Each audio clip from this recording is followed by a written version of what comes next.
l'Éternel est merveilleux. Alléluia. Nous bénissons encore le Seigneur qui nous donne la grâce de partager sa parole ce matin. Amen. Nous allons intituler notre thème de ce matin la patience. La patience. Et nous allons nous inspirer de quelques textes bibliques. Notre texte d'entrée se trouve dans Galates chapitre 5, verset 22.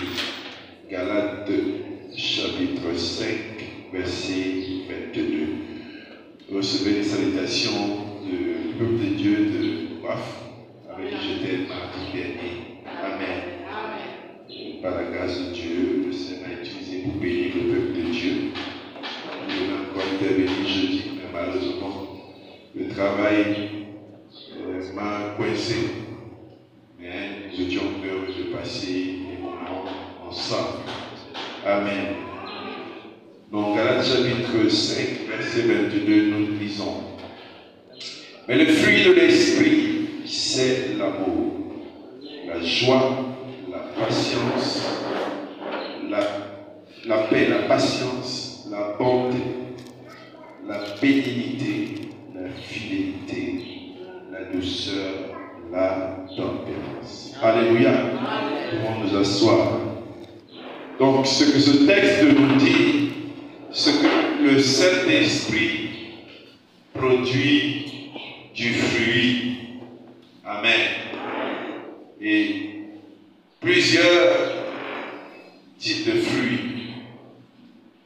Amen. Donc, et bien, donc, et parmi donc, la patience. Amen. La patience. C'est un fruit que le Saint-Esprit donne. Autrement dit, si Dieu travaille en vous, il va travailler à ce que vous ayez de la patience. Alléluia. Si Dieu travaille en vous, bien, si Dieu doit opérer en vous, il faut que vous produisiez la patience. Donc, autrement dit, si tu n'es pas patient et que tu dois marcher avec Dieu, il va devoir travailler la patience. Amen. Donc, sache déjà que c'est une limite que tu as si tu es impatient et que si Dieu doit marcher avec toi, tu seras obligé d'être patient. C'est non négociable. Amen. Amen. Si tu dois marcher avec Dieu et que tu n'es pas patient, sache qu'il ne peut pas aller plus loin avec toi sans t'enseigner la patience. Ce n'est pas qu'il va te lâcher. Il ne va pas te lâcher parce que tu n'as pas la patience. Il ne va pas te laisser. Il ne va pas t'utiliser parce que tu n'as pas la patience. Non, il va travailler. Il va travailler pour que tu aies la patience. Amen. Ça sera chaud. Amen. Donc, arme-toi de la pensée d'Abraham. Alléluia. Arme-toi de la pensée d'Abraham. Parce qu'il va devoir te l'enseigner. Amen. Donc, la patience, c'est le fruit de l'esprit que nous devons posséder. Alléluia. Amen. Et le Saint-Esprit travaille en nous comme un champ. Comme dans un champ. Donc, il va cultiver en nous la patience. Il va s'arranger à ce que nous produisions la patience. Amen. Amen. Comme dans un champ.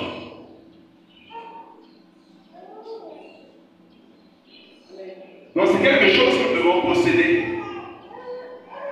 Et celui qui n'en possède pas, tumultueuse avec Dieu. Amen.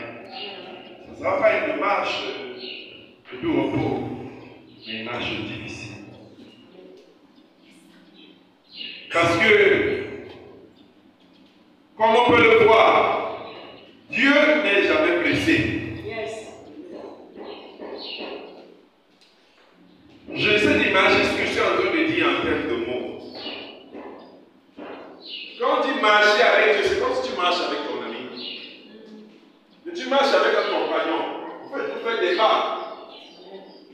faites des pas, vous avancez. Vous marquez des pas pour aller quelque part. Et tu es avec la personne. Et la personne avec qui tu marches, elle n'est jamais pressée. Yes. Amen. Si tu as pris la décision de terminer la marche avec elle, tu auras des réactions pendant la marche. C'est que tu vas te fâcher dans ton âme. Et tu auras l'envie d'aller plus vite. Et lui dit, tu me retrouves dans devant. Amen. Tu vas lui dire, tu me retrouves devant. Parce que je suis fatigué de t'attendre. Ou alors, tu vas marcher avec elle en lui faisant la reproche pendant le chemin d'être lent. Soit alors, tu fermes ta bouche. Tu supportes. Tu comprends que c'est comme ça qu'elle est. Tu marches avec elle. Amen. Et donc, Dieu, c'est le dernier cas. Parce que peu importe ta colère, il ne se fâchera jamais. Donc, Dieu il n'est pas lent. Il est patient. Amen. Dieu n'est ni rapide, ni en retard. Amen. C'est lui qui a le bon rythme de marche. Alléluia. C'est Dieu qui a le bon rythme de marche. Donc, si tu es pressé, sache que Dieu n'est pas pressé. Et sa particularité, c'est que lui, il ne court pas après le temps. Le temps qui s'aligne à son plan. Donc, si tu es pressé, si tu n'es pas patient, sache que c'est quelque chose pour lequel personne ne va te dire de travailler. Toi-même, tu dois le faire. Amen. Tu dois comprendre que tu dois le travailler parce que Dieu ne peut pas fonctionner avec toi. Mais tu ne peux pas être en paix avec Dieu si tu ne travailles pas la patience. Alléluia. Amen. Si tu n'es pas patient, Dieu ne peut pas fonctionner avec toi. Et celui qui n'est pas patient ne peut pas appliquer ce verset qui dit: soyez toujours joyeux. Amen. Soyez toujours joyeux ne sera pas son verset. Parce qu'il y a des moments où il veut que ça aille vite. Il veut obtenir, il veut voir, mais ça ne vient pas. On a l'image du laboureur qui va au champ. Quand il va au champ et il va travailler, pendant des mois, il va prendre le fruit dans l'espérance. Donc, il labeur. C'est comme le pêcheur qui va aussi dans les eaux.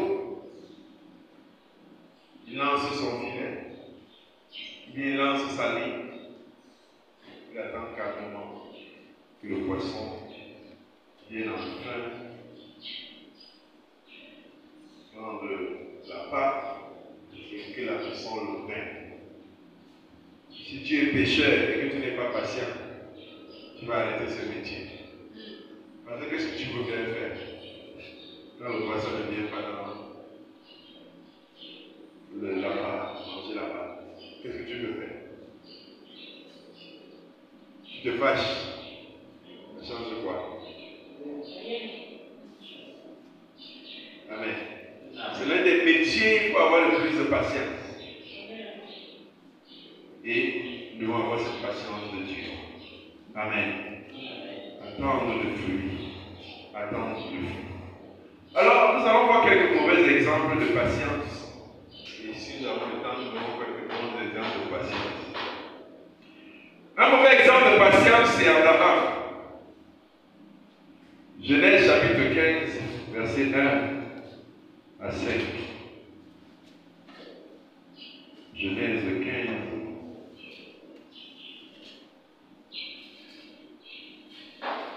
Verset 1 à 5. Après ces événements, la parole de l'Éternel fut adressée à Abraham dans une vision. Il dit: Abraham, ne crains point, je suis ton bouclier et ta récompense sera très grande. Abraham répondit: Seigneur Éternel, que me donneras-tu? Je m'en vais sans enfant. L'héritier de ma maison est Eliezer de Damas. Abraham dit, voici, tu ne m'as pas donné de postérité, et celui qui est né dans ma maison sera mon héritier.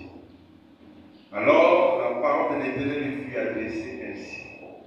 Ce n'est pas lui qui sera ton héritier, mais celui qui sortira de tes entrailles qui sera ton héritier. Et après l'avoir conduit dehors, il dit, regarde vers le ciel et compte les étoiles, si tu peux les compter. Il lui dit, telle sera la postérité. Amen. Un des exemples de patience, c'est Abraham. Abraham était un homme riche, d'ailleurs fort riche. Il ne manquait pas de bien. Et il était riche en biens, riche aussi en hommes. Et d'après la loi, lorsque l'esclave venait dans la maison de son maître, s'il était venu sans femme et qu'il épousait une femme, c'était en fait la femme de son patron, entre guillemets. Parce que le jour qu'il devait être libéré, il repartait comme il était. Oui. Ça signifie que les enfants nés de l'union avec l'esclave étaient l'enfant du patron. Et donc le jour qu'il est libéré, il part. Amen. Sans rien. Donc il dit qu'il est venu sans rien, qu'il repart sans rien. L'esclave n'avait pas raison de s'enrichir chez son maître. Et donc, quand Abraham dit ici que je n'ai autre héritier qu'Éliezer de Damas, c'était l'enfant de son esclave. Et l'esclave, parce que cet enfant né de l'esclave était son esclave. Et donc, pour bénéficier de la richesse, Abraham devait le libérer de l'esclavage qu'il possède. Parce que l'esclave ne possède rien. Amen. Il n'hérite de rien. Et donc, ici, quand Dieu se révèle à Abraham, la Bible lui dit de la vision, ne crains point, je suis ton bouclier, ta récompense sera grande. Je vais te récompenser grandement, Abraham. Abraham répondit, Seigneur, que me donnera Je suis en train de dire à Dieu que Seigneur, quand toi tu vois dans mes besoins, est-ce que j'ai vraiment besoin de quelque chose? Si tu décides encore d'ajouter, c'est Éliezer qui va prendre. Qu'est-ce que je veux bien de toi? Qu'est-ce que je peux bien obtenir de toi? Amen. Amen. Abraham qui répond à Dieu, qu'est-ce que je peux obtenir de toi? Qu'est-ce que tu peux me donner? Parce que je suis vieux et je vais mourir. Je n'ai personne qui va hériter, bénéficier de cela. Amen. Amen. C'était une sorte de plainte qu'Abraham était en train de formuler à Dieu. Tu veux me donner des choses, mais ce dont j'ai réellement besoin. Tu n'as jamais su me donner ça. Qu'est-ce que tu veux me donner en récompense? Moi, je n'ai plus besoin de rien. Amen. Je n'ai plus besoin de rien. Il lui dit, sors. Regarde les étoiles du ciel, parce que c'était dans la nuit. Si tu peux compter, vas-y. C'est comme ça que ta descendance sera. Amen. Amen. L'une des caractéristiques des hommes impatients, ils se plaignent toujours. Amen, amen, amen. Si tu veux reconnaître, parce que là on a un diagnostic, si tu veux reconnaître que tu as un problème de patience, c'est que tu te plains beaucoup. Soit tu te plains de Dieu, soit tu te plains de ton prochain. Soit. Il y a ce qu'on appelle en anglais le finger pointing. Le spécialiste pour montrer du doigt. C'est tel. Quelqu'un qui se plaint beaucoup, c'est quelqu'un d'impatient. Alléluia. Alléluia. C'est qu'un impatient, c'est une des caractéristiques des impatients. C'est que les gars se plaignent. Ils se plaignent de tout et de rien. Ils se plaignent, ils se plaignent, ils se plaignent. Et Abraham ici se plaint de Dieu. Il est en train de dire, Dieu m'a fait quelque chose. Tu veux me donner une postérité, une richesse, tu veux me donner une récompense. Mais pour qui? Moi je suis déjà vieux, je vais mourir. Dans le chapitre 16, au verset 1 à 5. Sarai, femme d'Abraham, ne lui avait point donné d'enfant. Elle avait une servante égyptienne nommée Agar. Et Sarai dit à Abraham, voici, l'Éternel m'a rendu stérile. Une priante aussi. Viens, je te prie vers ma servante. Peut-être aurais-je par elle des enfants. Abraham écouta la voix de Sarai. Alors Sarai, femme d'Abraham, prit Agar, l'Égyptienne, sa servante, et la donna pour femme à Abraham, son mari. Après qu'Abraham eut habité 10 années dans le pays de Canaan, il alla vers Agar et elle devint enceinte. Quand elle se vit enceinte, elle regarda sa maîtresse avec mépris. Et Sarai dit à Abraham, l'ouvrage qui m'est fait retombe sur toi. J'ai mis ma servante dans ton sein. Et quand elle a vu qu'elle était enceinte, elle m'a regardé avec mépris. Que l'Éternel soit juge entre moi et toi. Amen. Il va être une femme qui est tuée. C'est elle qui dit à son mari, je pense que c'est Dieu qui nous a pas donné d'enfant. Il peut au moins avoir un enfant à partir de l'esclave. Amen. Dans la tête d'Abraham, c'était la vraie Eliezer. Dans la tête de sa femme, elle dit, j'aime pas trop sa mère. J'aime pas trop la mère Eliezer. Et le sixième stade de la femme, il dit que c'est pas le bon état. Je pense qu'Agar a quand même certaines filières. Elle est soumise. On ne connaît pas la soumission de quelqu'un quand on ne lui a pas donné la femme et l'argent. Donc, il faut être pressé. Mais quand je vois Agar là, elle a quand même pu faire de beaux enfants. Et elle est une fille bien. En faisant des soufflets. Abraham, est-ce qu'il a un problème? Mais la femme prend Agar. Agar est enceinte. Elle montre maintenant à Sarah que toi et moi, c'est la même chose. Amen. Et au lieu de dire, ouais, j'ai fait une erreur, j'ai conduit mon mari dans un mauvais choix, je dis que le comportement de la femme là, ça cause de toi. Je ne sais pas ce que tu lui dis là-bas, mais c'est à cause de toi. Les gens impatients. Qui garde le dit. Amen. Qui garde le dit. C'est toi. Et elle dit que Dieu soit juge entre toi et moi. Il vient faire quoi dedans? Il va juger une affaire où vous ne l'avez même pas consulté. L'impatience. Alléluia. L'impatience. Il n'est pas bon de s'entourer des mauvaises personnes. Amen. Il n'est pas bon de s'entourer des mauvaises personnes. Parce que facilement, ils vont te pousser dans les erreurs. Et donc, quand tu n'es encore pas patient et que tu es entouré de mauvaises personnes, la situation se complique. Amen. Ta situation se complique. Parce qu'ils vont te donner des conseils qui vont seulement te tuer. Toi, impatient, entouré de mauvaises personnes, une addition très compliquée. Ça risque de finir très mal. Et c'est le cas ici. Amen. C'est le cas donc d'Agar. Abraham, qui descend ici à un homme sans volonté. Il accepte tout, sans rien refuser. On a l'impression souvent que quand on n'assume pas, on n'est pas coupable. C'est faux. C'est pas parce que quelque chose que vous n'avez pas dit oui, que vous n'êtes pas responsable. Donc vous avez la responsabilité, assumez votre responsabilité. Dites non, ou dites oui. Ne veut pas dire que tu n'es pas responsable. Amen.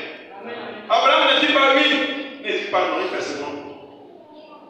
Et tu penses que tu n'es pas coupable. Amen. Parce que tu as de la responsabilité. Il faut savoir assumer. Dieu dit non. Faites. Maintenant, je ne vous impose pas. Mais j'ai dit que c'est non. Je ne suis pas d'accord, je ne suis pas de cet avis. On a peur. Et c'est le cas d'Abraham ici. Il ne veut pas assumer. Lui, il était impatient et juste après le chapitre que Dieu lui a fait une promesse. Dieu lui a fait la promesse, je te bénirai, tes descendants seront comme les étoiles du ciel. Abraham, lui, le discours n'allait pas passer. Amen. Mais ce qu'on va aussi noter, c'est qu'après que Dieu nous parle, le diable va toujours se présenter à la suite. Amen. Après que Dieu nous ait parlé, le diable va se présenter à sa suite. Pour lui dire, ah, tu sais, les paroles de Dieu là vraiment, tu n'es pas obligé de croire ça. Comme tu crois, ce n'est pas logique. Ah, tu es même sûr que c'est Dieu qui te parle. Abraham a totalement oublié ce que Dieu lui a dit. Tout juste après la promesse de Dieu, sa femme lui dit, Agar. Amen. La femme lui dit, Agar. Et avec la logique humaine, c'est une très bonne décision. C'est une belle idée. Le diable. Amen. Et le diable qui est traité avec les hommes impatients. Souvent, c'est l'ami préféré. Amen. Amen. Les amis préférés du diable, ce sont les hommes impatients. Parce qu'ils vont toujours faire ce qu'il va mettre comme idée dans leur tête. Amen. Et les conséquences ne se font pas traduire. Amen. Il n'y a aucun fruit dans les patiences. Il n'y a aucun fruit. Amen. Aucun fruit. Si vous rencontrez les tourments. Aucun fruit. Mais la Bible dit que la bénédiction de l'Éternel enrichit. Mais surtout ne s'accompagne d'aucun chagrin. Mais dans les patiences, il y a des chagrins. Beaucoup de personnes sont passées à côté d'une belle histoire, d'une grande bénédiction à cause de l'impatience.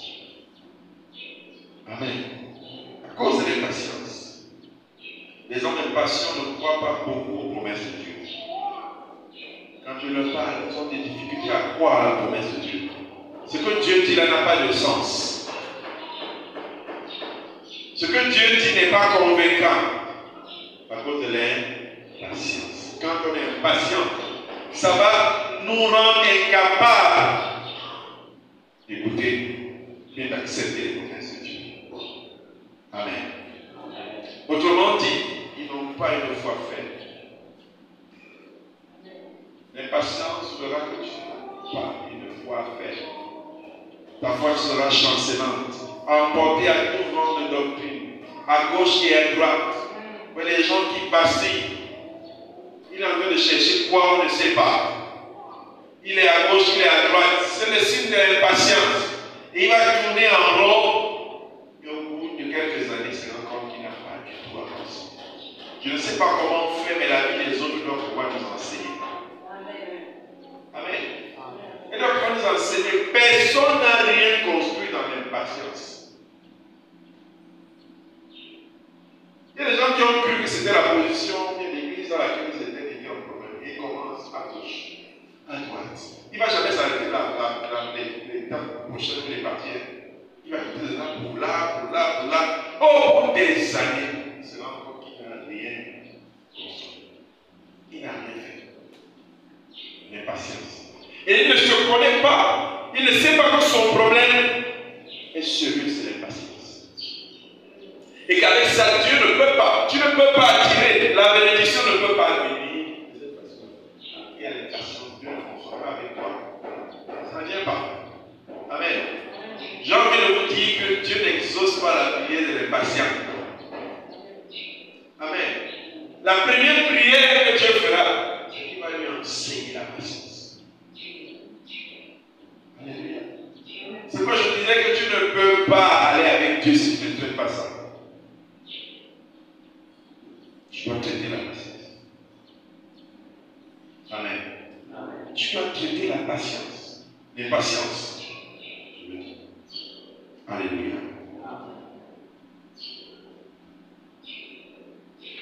Dans le cas de Moïse, je vais finir avec lui pour te donner du temps. Et Israël. Exode 16, verset 23.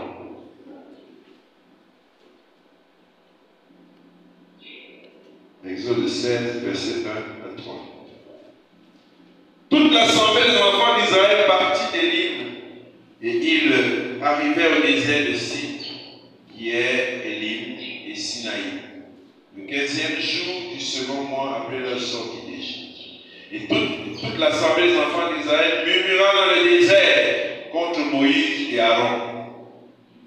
Les enfants d'Israël leur dirent: que ne sommes-nous morts par la main de l'Éternel, le pays d'Égypte, quand nous étions assis près des pots de viande, quand nous mangeons du pain à satiété, car vous nous avez menés dans ce désert pour nous faire mourir de faim. Toute cette multitude. Et l'Éternel dit à Moïse: voici, je ferai pleuvoir pour vous du pain du haut des cieux. Le peuple sortira et en ramassera jour par jour la quantité nécessaire, afin que je le mette à l'épreuve, et que je vois s'il marchera ou non selon ma loi. Le 6e jour, lorsqu'ils prépareront ce qu'ils auront apporté, il s'en trouvera le double de ce qu'ils ramasseront jour après jour. Je vais traverser verset 23. Amen. Israël cria à l'Éternel, et l'Éternel a entendu leur cri. Il envoya un libérateur. Ce fut Moïse. Il sortit ce jour de l'Égypte avec des chants de joie. Mais arrivé dans le désert, ils n'ont pas encore fait commencer à couper les enfants. Ils disaient que, waouh, Moïse. Avec qu'ils ont encore fait quoi? Murmurer. Une des caractéristiques aussi des gens impatients, c'est qu'ils murmurent.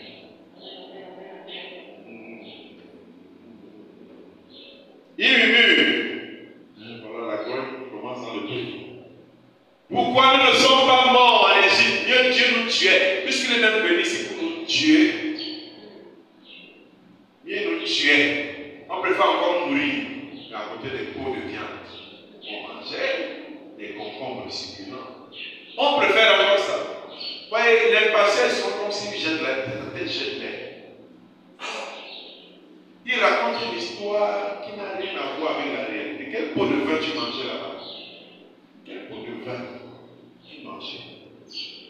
Tout ça pour dire qu'il était mieux là-bas. Il est mieux en quoi? Il n'a même pas encore commencé à avoir faim. Il soupçonne que comme il n'a rien là, il va mourir de faim. C'est souvent ça nous. Comme je n'ai pas l'argent, je suppose que demain il va rester sans manger.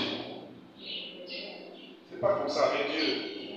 C'est pas parce que tu penses que tu vas manger demain. Et ce n'est pas parce que tu n'as pas. Tu penses que tu mangeras pas demain. Le lendemain, ça suffit à lui-même. Le Dieu qui pouvoir est capable de te sortir d'une situation sans que tu n'essayes d'entendre le témoignage sur notre terre. Alléluia. Amen. Mais qu'est-ce qui te fait dire que comme tu n'as pas, demain là, tu vas dormir à faim? Israël commence à supposer. Dieu ne l'est pas, c'est pas que Dieu les a laissés dans le manque. Ils soupçonnent que comme ils n'ont pas, ils vont mourir. L'impatience, c'est quelque chose. Et il décrit une situation surréaliste. Vaut mieux en mourir à côté des pots de viande. Les gens qui pleuraient, sous, et il avait dit qu'ils ont crié, l'Éternel a entendu. L'homme était tellement puissant que ça arrive au ciel. Et les gars disent qu'ils préféraient mourir à cause des pauvres, après les pauvres de bien. Non, si tu écoutes comme un impatient, c'est insensé. Il dit des sottises. Alléluia. Il dit des sottises. Nous devons travailler la patience. Alléluia. Nous ne pouvons pas avancer avec Dieu sans la patience. Personne ne les avait forcés de sortir de l'Égypte.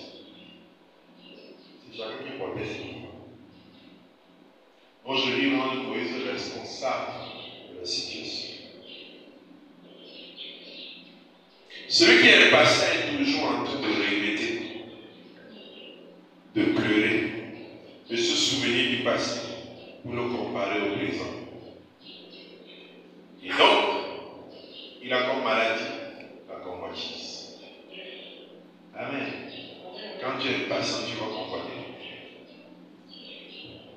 Tu vas convoiter. Oh Seigneur, si je pouvais être comme, si je pouvais avoir comme,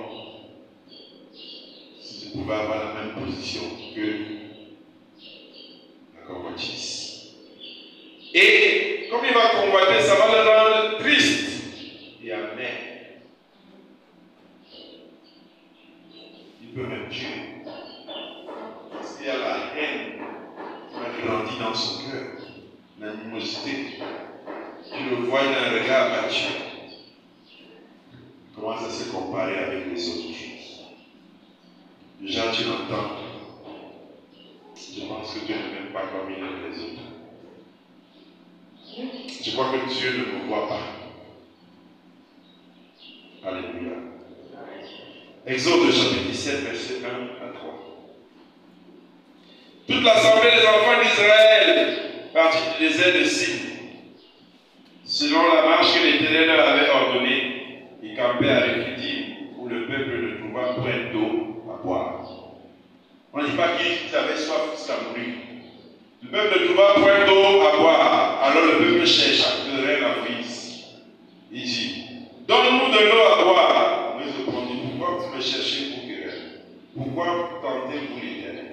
Le peuple était là, pressé par la soif et murmurait contre Moïse. Il disait, pourquoi nous as-tu fait monter hors d'Égypte pour nous faire mourir de soif avec mes enfants et mes troupeaux? Or, les enfants donc tous les problèmes du monde. Ils ont faim, ils ont soif. Tu nous as fait sortir d'Égypte. C'est quoi? Un impatient, c'est un plein chat. Amen. Il a tous les défauts du monde. Il est incrédule même. Il y a qu'un petit péché. Il n'est pas envie du péché capital. Il apporte tous les mots négatifs. Les mauvaises habitudes. L'incrédulité, c'est toi. Le chat, c'est toi. Exode 32, verset 1.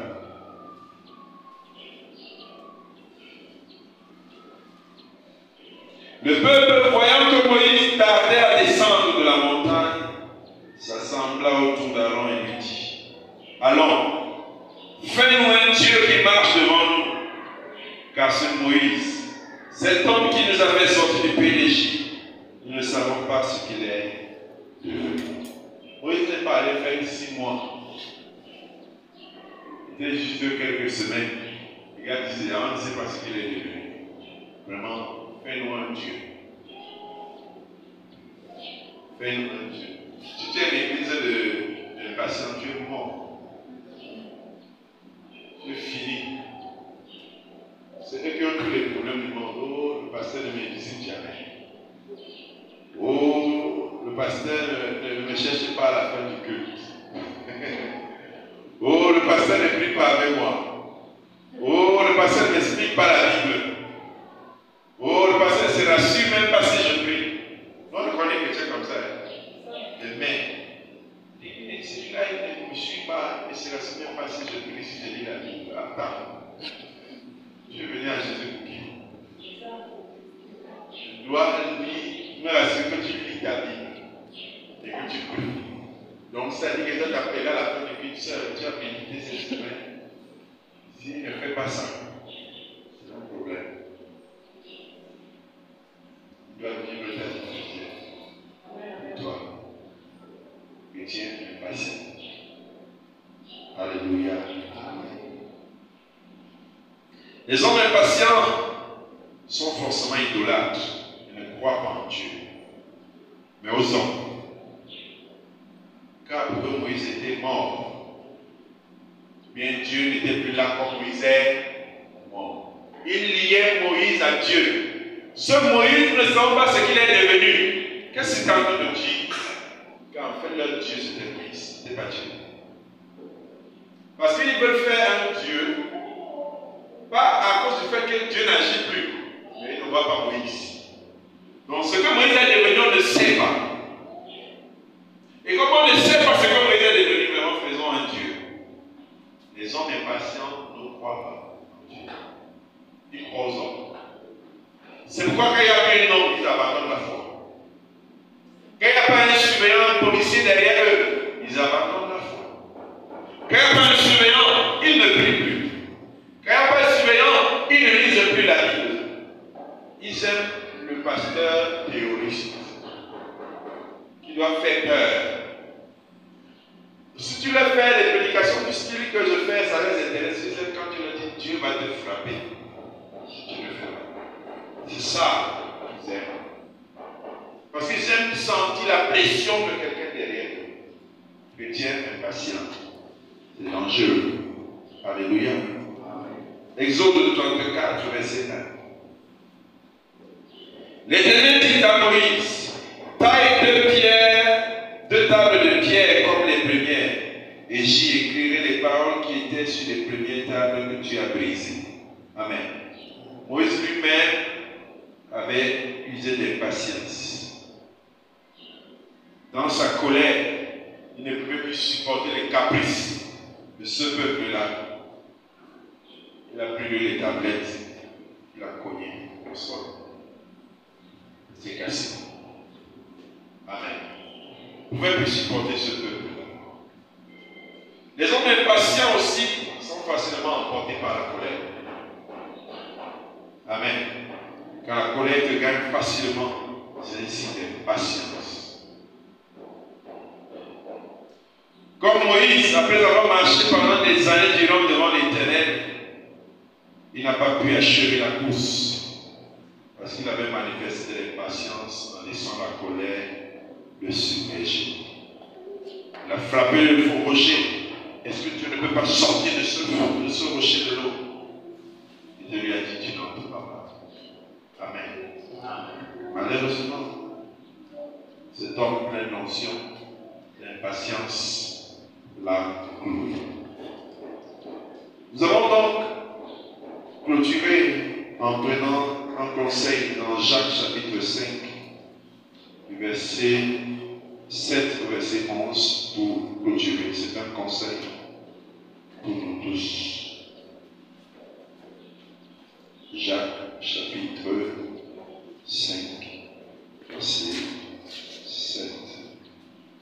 Verset 5, verset 7 à 11.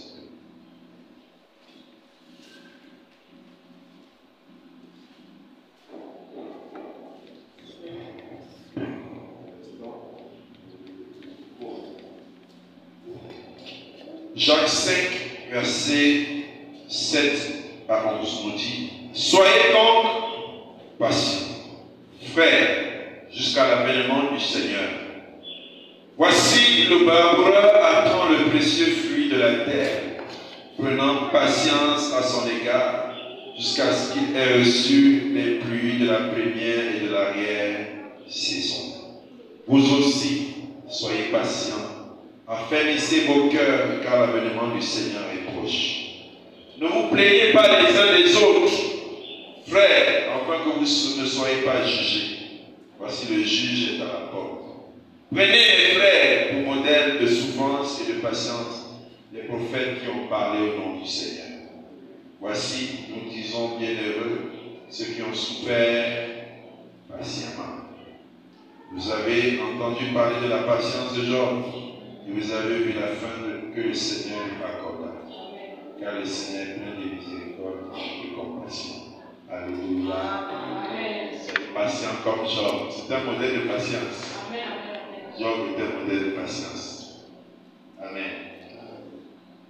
Il a connu la réussite. À la fin de sa vie, il a connu le succès. C'est un modèle de patience. Il est cité ici un exemple. Dieu honore la patience. Alléluia. Dieu honore la patience.